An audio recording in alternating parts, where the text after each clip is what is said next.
ओम प्रकाश राजभर ने विपक्ष पर बोला हमला। बलिया से खोजी कैमरा के लिए संजय कुमार तिवारी की रिपोर्ट। खबर यूपी के बलिया से है, जहां बलिया पीडब्ल्यूडी डाक बंगले में पंचायती विभाग के लोगों ने पंचायती राज्य मंत्री का जोरदार स्वागत किया। वहीं मीडिया के सवालों पर कहा कि खाने के सामान में मिलावट को लेकर सरकार द्वारा नए कानून लाने के सवाल पर पंचायती राज मंत्री ओम प्रकाश राजभर ने कहा कि जो गलत कर रहा है उस पर कानून बनाना चाहिए। जो नई चीजें आ रही है, जो नए नए रोग आ रहा है, नई दवाएं आ रही है, जो समाज में नई व्यवस्था आ रही है, उसकी दवा की जा रही है। बिहार के सिवान जिले में शराब से हुई मौत पर मंत्री ने कहा कि जो शराब से मौतें हो रही है वो नहीं होनी चाहिए। यूपी में बड़े पैमाने पर अंकुश लगाया जा रहा है। जब बिहार में शराब बंद है तो पिए कैसे, सवाल तो बिहार सरकार पर खड़ा हो रहा है। जब शराब बंद है तो विक कहां से रही है। शराब माफिया ऐसे ऐसे पड़े हैं जो पानी के जहाज बना लिए हैं। तो वही जातिगत जनगणना को लेकर कहा कि 100% जनगणना होनी चाहिए और मोदी ही कराएंगे जनगणना। जो विपक्ष के लोग चिल्ला रहे हैं, विपक्ष के लोग एक बार भी जुबान से नहीं बोल पाए। राहुल और मायावती भी नहीं बोल पाए। एनडीए गठबंधन की सरकार में जातिगत जनगणना होगी और चारों वर्ग की जातिगत जनगणना होगी। जम्मू कश्मीर में गैर बीजेपी की सरकार संवेदनशील राज्य में सुरक्षा को लेकर सवाल पर मंत्री ओम प्रकाश राजभर ने कहा कि अमर अब्दुल्ला हो चाहे जफर अब्दुल्ला हो, देश में मोदी ही प्रधानमंत्री है। जम्मू कश्मीर में गुंडागर्दी होगी तो उनका प्रभाव होगा, तो वहां राष्ट्रपति शासन लगाने का अधिकार है।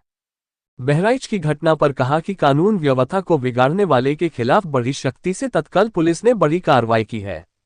तो वही सपा की 5 साल की सरकार में 815 दंगे हुए, कितने जनों की हानि हुई थी। और योगी सरकार के 7.5 साल के कार्यकाल में पहला दंगा हुआ है और 1 जान की हानि हुई है। राहुल गांधी ने अखिलेश यादव के सम्मान के सवाल पर कहा कि सम्मान कहीं बिकता है। उन्होंने सम्मान दिया लिया, चुनाव में सब जायज है। वही पंचायती राज्य मंत्री ओम प्रकाश राजभर ने कहा कि सभी पार्टियों के दरवाजे खुले हैं।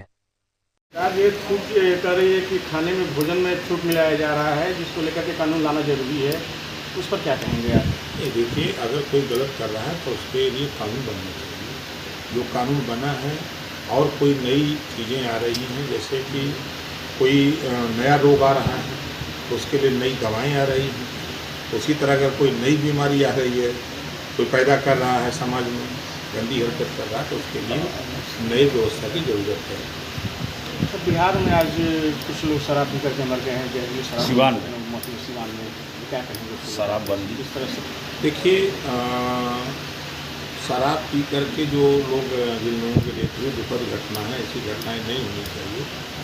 और कि यूपी में बड़े पैमाने पर अंकुश लगाया गया। निश्चित है कि शराब बिक रही है, लेकिन जिस तरह बड़े पैमाने पर लोग पी के डेथ होती है, आज उस पर बड़ा विराम लगा है। तो अब वहाँ शराब बंद है तो फिर ये कैसे? सवाल तो सरकार के ऊपर ही उठ रहा है कि जब शराब आपने बंद कर रखी है तो शराब मिली कहाँ उनसे कि वो शराब पी करके देती है। शराब आखिर जा कहाँ से रही है? अब शराब माफिया ऐसे ऐसे पड़े हैं कि वो पानी के जहाज बना लिए हैं, वहाँ से पहुँच जाते हैं। सर, जातिगत जनगणना के पक्षधर आप भी हैं, जातिगत जनगणना होनी चाहिए सर। 100% होगी जातिवार जनगणना, मोदी जी के नेतृत्व में होगी। मोदी जी कराएंगे जातिवार जनगणना। आप देख लीजिएगा, ये जो विपक्ष के लोग चिल्ला रहे हैं, आप भी रहे हैं, हम भी रहे हैं। 5 साल अखिलेश जी मुख्यमंत्री यहाँ रहे हैं, एक बार भी जबान से नहीं बोल पाए। राहुल जी नहीं बोल पाए, मायावती जी नहीं बोल पाए। आज लोगों के जेहन में क्यों आ रहा है? आप लोग गवाह हो कि 22 साल से हम जातिवार जनगणना को लेकर चिल्लाते हैं। तो मैं फिर कह रहा हूँ कि जातिवार जनगणना होगी और एनडीए गठबंधन की सरकार में होगी और मोदी जी के नेतृत्व में। सर, मुसलमानों की भी जाति की जनगणना कराएंगे ना सर? बिल्कुल भाई, फिर वही बात। देखिए, संविधान के दायरे में जातियों की गिनती होगी, तो जब संविधान के दायरे में गिनती होगी तो 4 वर्ग है ना, सामान्य वर्ग, पिछड़ा वर्ग, अनुसूचित वर्ग, अनुसूचित जनजाति वर्ग, 4 वर्ग हैं। तो चारों वर्ग की गिनती होगी, चाहे वो मुसलमान हो, सिख हो, ईसाई हो, जैन हो, पारसी हो, कोई हो, सबकी गिनती होगी। सर, मिल्कीपुर चुनाव को लेकर के क्या कहेंगे आप? अब वो चुनाव आयोग के संज्ञान में बात आई कि वो हाई कोर्ट में मामला विचाराधीन है, तो उसको रोका है। संगठन जो है मांग कर, बीजेपी भी मांग कर रही है कि वहाँ चुनाव समय से करा लिए जाए।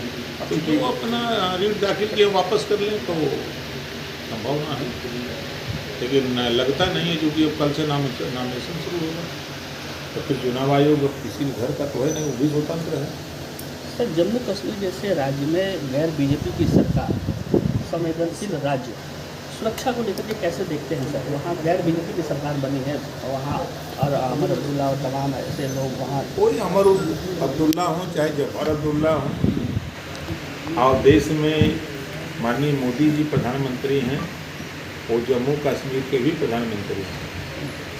जम्मू कश्मीर में अगर गुंडागर्दी होगी, अराजकता का माहौल होगा, तो फिर संविधान के दायरे में राष्ट्रपति शासन लगाने का भी अधिकार है राष्ट्रपति को।